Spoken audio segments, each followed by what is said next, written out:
getting this report on multi-channel retail. Got a chance to study a little bit of it. So, but before I start, I just want to talk about, while we talk of multi-channel retail, I think one important thing that we must understand is that, frankly, there is no separate online and offline customer. Remember, so there's no real segregation in terms of what a multi-channel retail means. Somebody just believes that offline is supposed to be different, online is supposed to be different, and lots being talked about it. So in effect, there is only one customer, and depending on his requirement, at any of the time, he chooses between the brick and mortar, online, phone, whatever that he uses. And clearly the customer is not divided between one or the other. It's really what he believes is convenient to him, and that's why he really goes for what he does. Having said that, the entire conversation of multi-channel is two pillars, and that is how easily can the customer buy, or how easy is it for him to make a purchase, and how effectively can all the organizations able to sell it.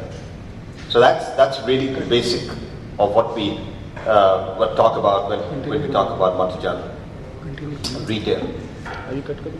And in our case, I think the session that we are talking about is what is the role of real estate in this regard. And I think a lot is being talked about the fact that once you get on to online sales, which is what everybody believes is the multi-channel retail, that your need for quality real estate or the size of the real estate will come down. So that's a discussion we're going to have today. Does it really happen? But before I get into all this, I think what is very crucial is, have we done everything that we need to do with the brick and mortar model? Have we been able to maximize, optimize our revenues from a location that we either have invested in or a location that we have rented out? Because remember, that location is available to us for 24 hours. But in effect, depending on what you're selling, some people are using it only for about 8 hours. There are some people using it for 12 to 14 hours if you're like restaurants like us. So have we done everything to optimize that real estate that we already have?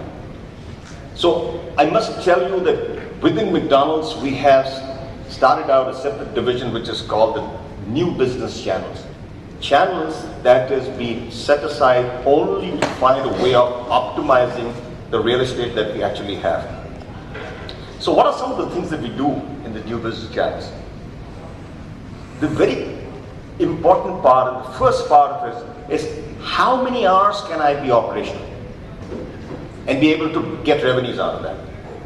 So somebody will say, what are we talking about here? So for example, just lately, a lot of people must have heard about it, we've launched breakfast. Certainly breakfast is available from 8 to 11 during winters, and in summers it'll be 7 to 11. So we are now utilizing those dead hours in most cases where people are not utilizing it for anything else. What about opening it late? What about extended hours?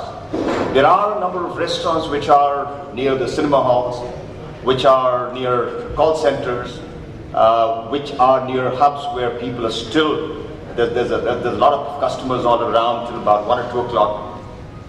We've actually managed to convince the Delhi government that if bars are allowed to be opened at 1 o'clock, why should restaurants, which probably provide a much larger number of people customer service, should not be allowed to continue to 1 o'clock? And we officially got